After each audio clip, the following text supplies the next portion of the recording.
আল্লাহর কাছে সবচেয়ে প্রিয় বান্দা হলো তারা যাদের দিলগুলো পরিষ্কার, কোনো হিংসা বিদ্বেষ নাই, অহংকারী ভাব নাই। বিনয়ী মানুষগুলোর মর্যাদা আল্লাহর কাছে অনেক বেশি। এই পাশে আওয়াজ হইতেছে অনেক, তাই না? খুব চিল্লাইতেছে। প্রিয় ভাইরা আমার, আমি আলোচনার শুরুতে আপনাদের কাছ থেকে প্রথমে জানতে চাচ্ছি আপনারা কেমন আছেন।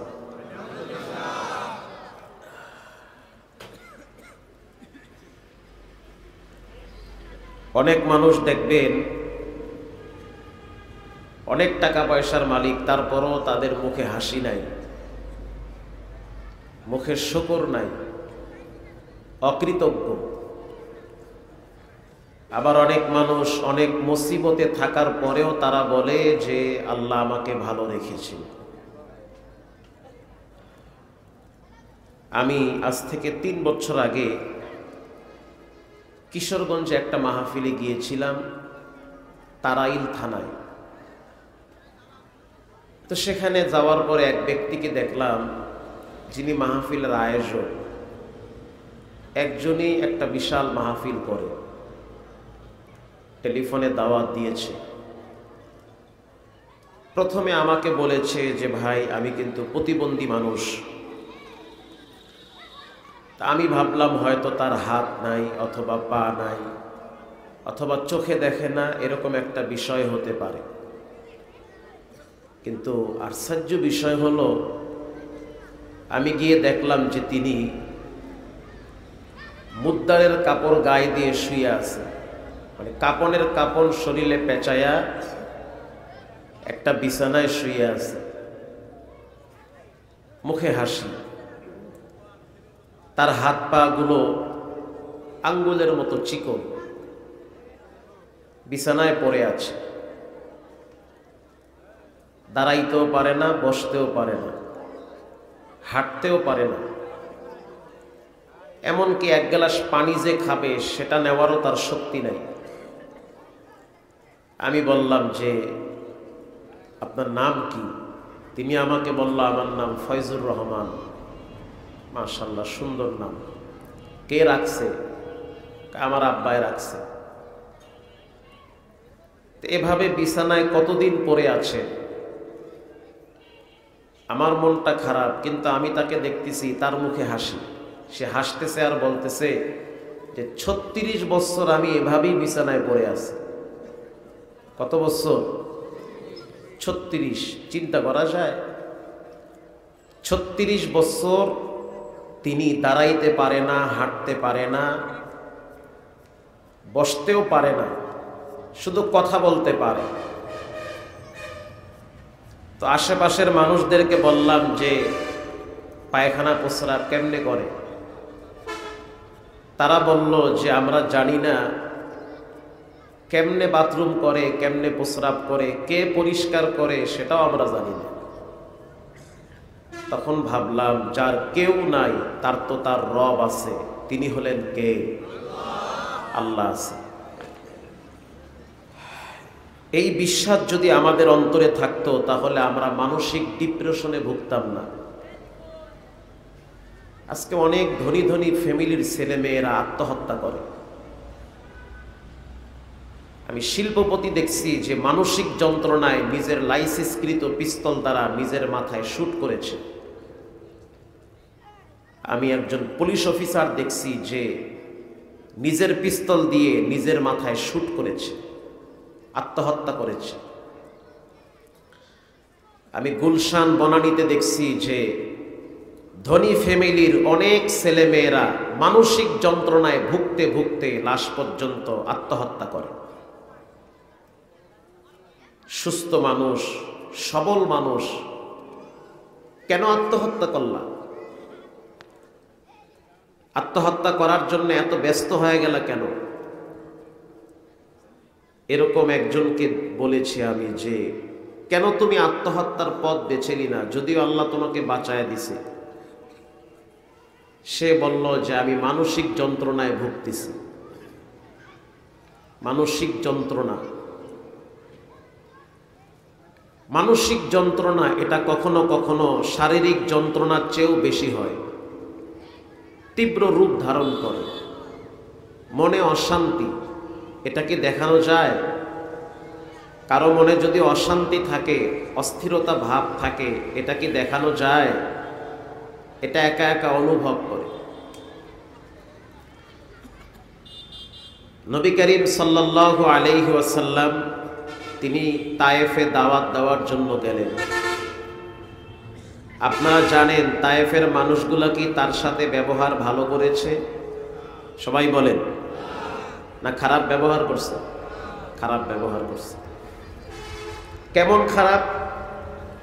তাকে পাথর দিয়ে আঘাত করেছে, রক্তাক্ত করে ফেলেছে, তার পায়ের জুতা মোবারক আটকে গেছে।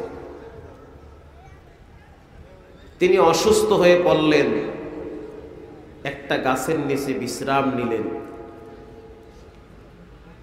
ঘরেও দুশ্মন, বাহিরেও দুশ্মন। ঘর বলতে মুহাদ্দিসিনে কিরাম বলেন তার আপন রক্তের মানুষগুলাই তার দুশ্মন। এদিকে চাচা আবু তালেব মারা গেছে, যিনি বাহিরে তাকে সাপোর্ট দিত, ভাতিজা কোনো টেনশন নাই, তোমার কাজ তুমি করতে থাকো, সেও মারা গেল। ঘরের স্ত্রী মা খাদিজাতুল কুবরা, সেও মারা গেছে। এদিকে মা নাই, বাবা নাই। আপনারা কি মনে করেন মানসিক যন্ত্রণা আছে না নাই? মানসিক যন্ত্রণা আছে। আবার শারীরিক যন্ত্রণা, বাচ্চারা পাথর মেরে মেরে আল্লাহর রসুলকে আঘাত প্রাপ্ত করেছে, অনেক কষ্ট দিয়েছে। একটা সময় রাসূলুল্লাহ বলে ফেললেন, আল্লাহ আপনি কি আমার উপরে রাগ করছেন? যদি রাগ না করেন তো আমাকে কাদের কাছে ছেড়ে দিলেন? এরা তো আমাকে পাথর মারে, থুথু মারে, আমার ব্যাপারে অনেক বাজে কথা বলে। আপনি কি আমার উপরে রাগ করছেন? কথার সিস্টেম কি! ওরে সুবহানাল্লাহ! আপনি কি আমার উপরে রাগ করছেন যে আমি এত কষ্ট পাচ্ছি? তা আপনিও বলেন যে আল্লাহ আপনি কি আমার উপরে রাগ করছেন, আমি এত মুসিবতে আছি? যদি রাগ করে থাকেন তো মাফ করে দিয়ে। সেটা তো আমরা বলি না, বরং আল্লাহর প্রতি আমরা শিকায়াত করি, আল্লাহকে নিয়ে বাজে মন্তব্য করি। একটা সময় নবী করিম সাল্লাল্লাহু আলাইহি ওয়াসাল্লাম বললেন যে আজকে যদি আমি এমন একটা বন্ধু পাইতাম যার কাছে আমি আমার কষ্টের কথাগুলো শেয়ার করতাম। যখন একটা মানুষ মানসিক যন্ত্রণায় ভুগে তখন তার উচিত ভালো একজন মানুষের কাছে গিয়ে পরামর্শ নেওয়া। কথা ঠিক না বেঠিক? আমি যুবকদেরকে বলবো, ভালো পরামর্শের জন্য কোনো সুদখোর, হারামখোর, বেনামাজি, নষ্টা ফষ্টা এদের কাছে গেলে ভালো পরামর্শ পাওয়া যাবে না। ভালো একজন নেককার মানুষ, দিনদার মানুষ, যার কাছে আল্লাহর ভয় আছে, এমন একজনের সাথে বন্ধুত্ব স্থাপন করতে হবে যিনি আপনাকে মানসিকভাবে সাপোর্ট দিবে, আপনাকে সুন্দর কথা বলে আত্মার প্রশান্তি যোগাবে। কথা ঠিক না বেঠিক? আমরাও মানসিক যন্ত্রণায় ভুগি, আমরাও মানসিক পেরেশানিতে ভুগি, বিভিন্ন চাপে থাকি। মাঝে মাঝে লিস্টেও আমাদের নাম চলে যায়। আমার নাম তো লিস্টে আছে, আলহামদুলিল্লাহ, আমি শুকরিয়া আদায় করছি, তাও 53 নম্বরে। আলহামদুলিল্লাহ, এগুলো আমরা পরোয়া করি না। কারণ কোরআনের কথা বলতে গেলে বাধা আসবে, হুমকি আসবে, ধমকি আসবে। এটা নবীদের আমলও ছিল, সাহাবীদের আমলও ছিল, যুগে যুগে থাকবে। মুনাফিকের চরিত্র হলো সব জায়গায় মুনাফিকি করবে। আর ইমানদারদের চরিত্র হলো কারো রক্ত চক্ষু দেখে তারা পরোয়া করবে না। তারা হক কথা, সঠিক কথা সর্বোচ্চ কণ্ঠে, সর্বোচ্চ শক্তি দিয়ে তারা বলেই যাবে। আপনারা তো জানেন আমি জুমা পড়াই 12 কুতুবের আড্ডাখানা, রাজারবাগ পুলিশ লাইনের পাশে। আলহামদুলিল্লাহ, আজকেও একজন ডিআইজি দেখা করছে, আজকের জুমার কথা বলতেছি। বাড়ি হলো কিশোরগঞ্জ, একটা মাহফিল নেওয়ার জন্য আসছে।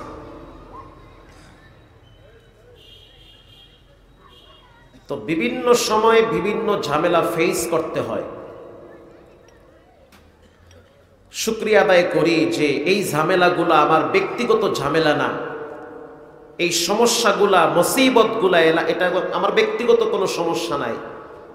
যেই ঝামেলাগুলা ফেস করি এই সবগুলো হলো আল্লাহর দ্বীনের জন্য।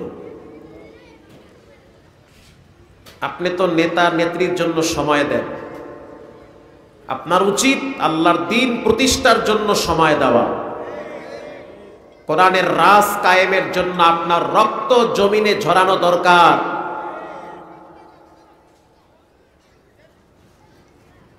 মানুষ তো দৈনিক মরে, কিন্তু মৃত্যুটা যদি আল্লাহর দ্বীনের জন্য হয় তাহলে সেই মৃত্যুটা ভালো না খারাপ? ভালো মৃত্যু।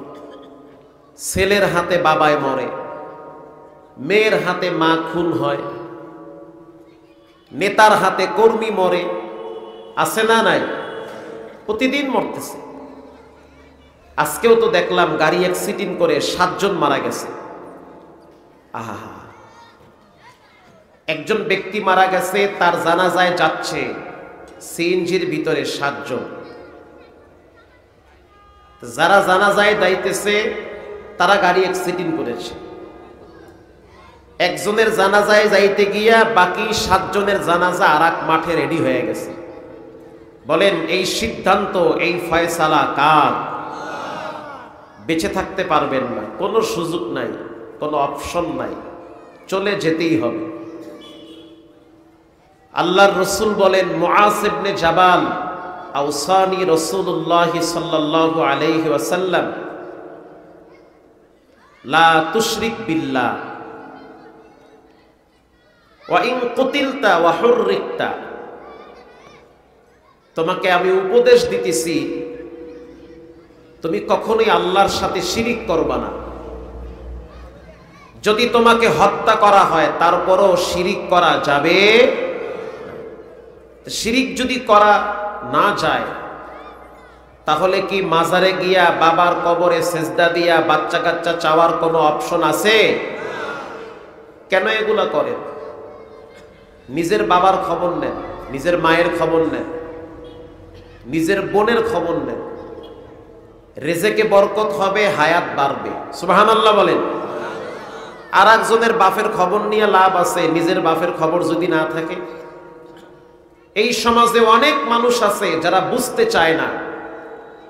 বাবার দরবারে অনেক বড় বড় গরু নিয়ে যায়, আর বছর চলে যায় মা বাবা এক বেলা গরুর গোস্তের খাবার পায় না। কোন মন মানসিকতা! প্রিয় ভাইরা আমার, গতকালকে একজনকে দেখলাম একটা মাজারে গিয়া 4-5টা এসিসি পরীক্ষার্থীদেরকে নিয়ে দাঁড়ায়া বলতেছে, বাবা এরা পরীক্ষা দিবে, আপনি একে পাশ করায়া দেন। সুবহানাল্লাহ না নাউজুবিল্লাহ? নাউজুবিল্লাহ, নাউজুবিল্লাহ। আচ্ছা আপনারা বলেন, বাবার কোনো শক্তি আছে? সমস্ত ক্ষমতার মালিক একজনের হাতে, তিনি হলেন কে? জিকির করি, লা ইলাহা।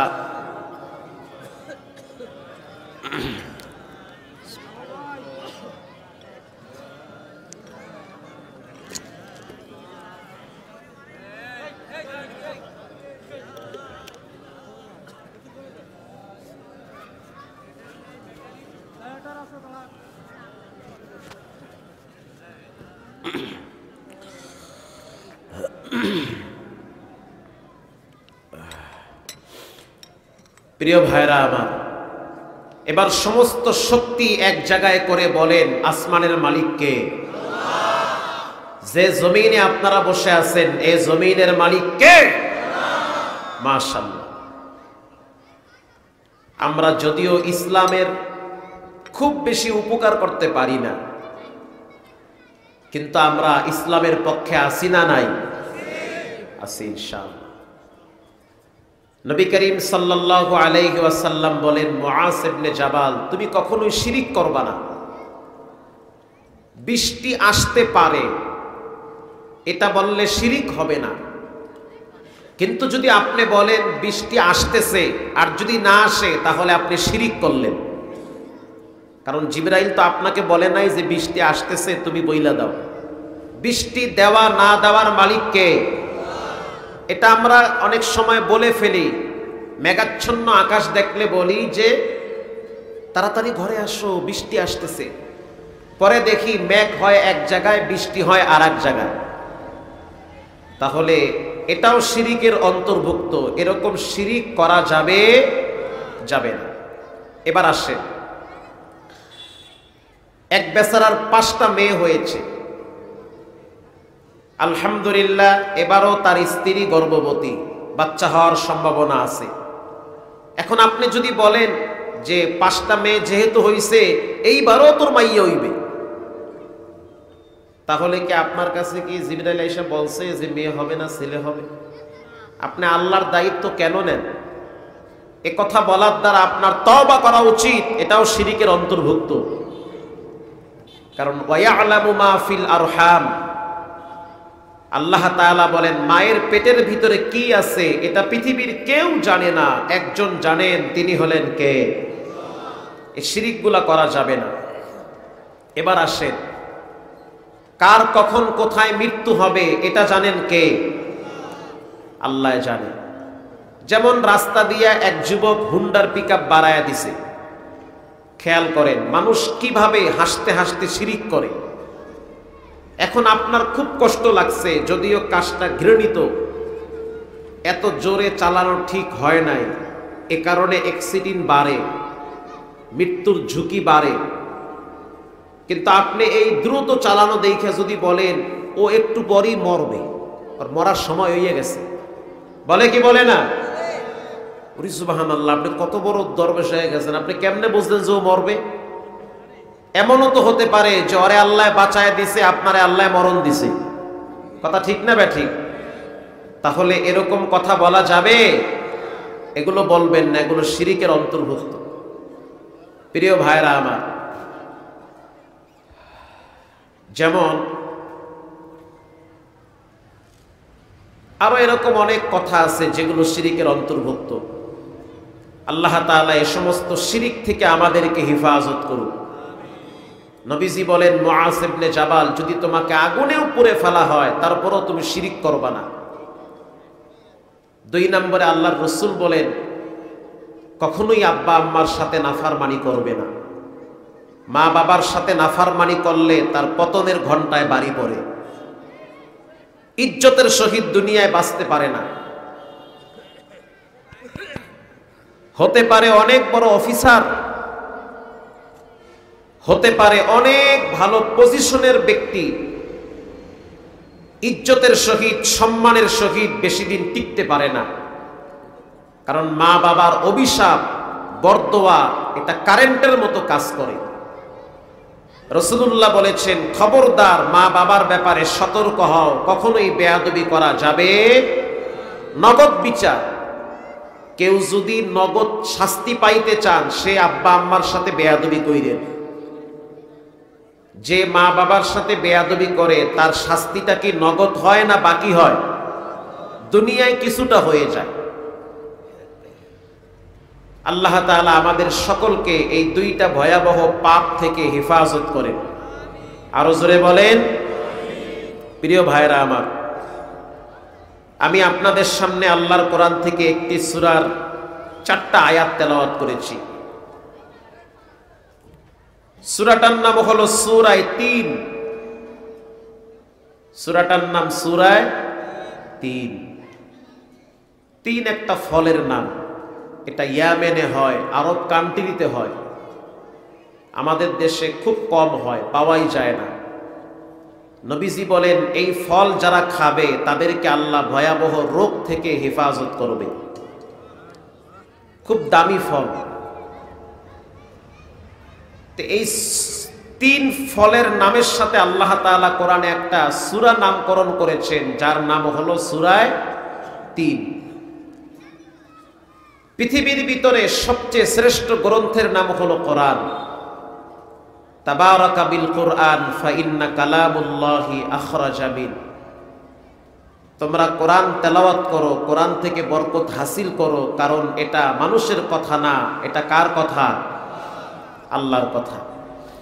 যারা আল্লাহর কথাকে মূল্যায়ন করবে, অটোমেটিকলি আল্লাহর পক্ষ থেকে তাদের মর্যাদা, সম্মান, রেজেকে বরকত বাড়ায় দিবেন কে? এটা আল্লাহর ওয়াদা। যেমন আপনার বাড়িতে এক বাবা গেল আর বাবার ছেলে গেল, বাবাকে যদি কিচ্ছু নাও খাওয়ান, ছেলেটাকে যদি আদর কইরা কাছে ডাইকা এক গ্লাস পানি খাওয়ান, বাবাই খুশি হয়ে যাবে। কথা ঠিক না? তো আল্লাহর তো ছেলে মেয়ে নাই, তিনি কাউকে জন্ম দেয় নাই, তাকেও কেউ জন্ম দেয় নাই, কিন্তু তার সত্তাগত নিগ্রত একটা কিতাব আছে, কথা আছে। আল্লাহকে আমরা দেখি না, কিন্তু কোরআন দেখি কি দেখি না? যে কোরআনকে ইজ্জত করবে, সম্মান করবে, ভালোবাসবে, সে আল্লাহকেই ভালোবাসবে। কোরআন পড়তে পারেন না, এটা এক জিনিস, কিন্তু কোরআনের সাথে ঠাট্টা বিদ্রূপ করা, এটা হলো বেঈমানের চরিত্র, এটা কাফেরদের চরিত্র। যার ভিতরে কোরআন আছে, কোরআনের সম্মানার্থে তাকে ইজ্জত করা আপনার উপরে ওয়াজিব হয়ে যায়, তাকে সম্মান করা। আমরা কিতাবে পড়েছি, আরবি কিতাব, ইতিহাসের কিতাব উয়ুনুল হিকায়াত, বিখ্যাত ইমাম ইবনুল জাওজি লেখেন, বাদশাহ হারুন আর রশিদ তিনি নতুন খাট বানিয়েছেন, যেই খাটে তিনি বিশ্রাম করবেন। খুব দামি কাঠ দিয়ে খাট তৈরি করেছেন। এই খাটটা তার ঘরে যখন প্রবেশ করা হয়, ভিতরে যখন খাটটাকে ঢুকানো হয়, জাজিম বিছায়া বাদশাহ হারুন আর রশিদ তিনি খাটটার ভিতরে একটু শুয়ে পড়ছে। এখানে কেবলা কোন দিকে? ভাই কেবলা, কেবলা পিছনে। তো শোয়ার সময় তার পাটা কেবলার দিকে চলে গেছে। তো তিনি তাকায়া দেখলেন, ঠিক পা বরাবর উপরে কোরআন শরীফটা তাকের উপরে, তাক। খুব কষ্ট পাইলেন যে এটা কাজটা ঠিক হয় নাই। আমি এভাবে একটু দেখার জন্য শুইছি যে খাটটা কি আমার মাপ মতো হয়েছে কিনা, কিন্তু আমার পাটা তো কোরআন বরাবর উপরে চলে গেল। এতটাই কষ্ট পাইলেন, তিনি ওই রাত্রে সারা রাত তাহাজ্জুদে কান্নাকাটি করেছে যে আল্লাহ, আপনি আমারে এ কারণে শাস্তি দিয়েন না যে আমার পা গুলা কোরআনের উপরে চলে গেছে। কোরআনটা এরকম ছিল আর পাটা এরকম ছিল, লাগে নাই, কিন্তু পা আর কোরআন বরাবর চলে গেছে। এতটুকুন তার সহ্য হয় নাই, ভালো লাগে নাই, আদবের খেলাফ হয়েছে। ইন্তেকালের পরে আহমদ ইবনে সারান্দি, বিখ্যাত তাফসীর কারক, যার তাফসীর না পড়লে মওলানাই হওয়া যায় না, তিনি স্বপ্নে দেখতেছে যে বাদশাহ হারুন আর রশিদকে কোরআনের প্রতি এতটুকু ভক্তি শ্রদ্ধার কারণে আল্লাহ তাকে মাফ করে দিয়েছে।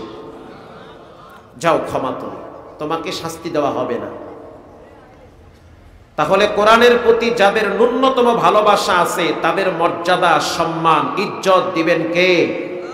আল্লাহ তাআলা।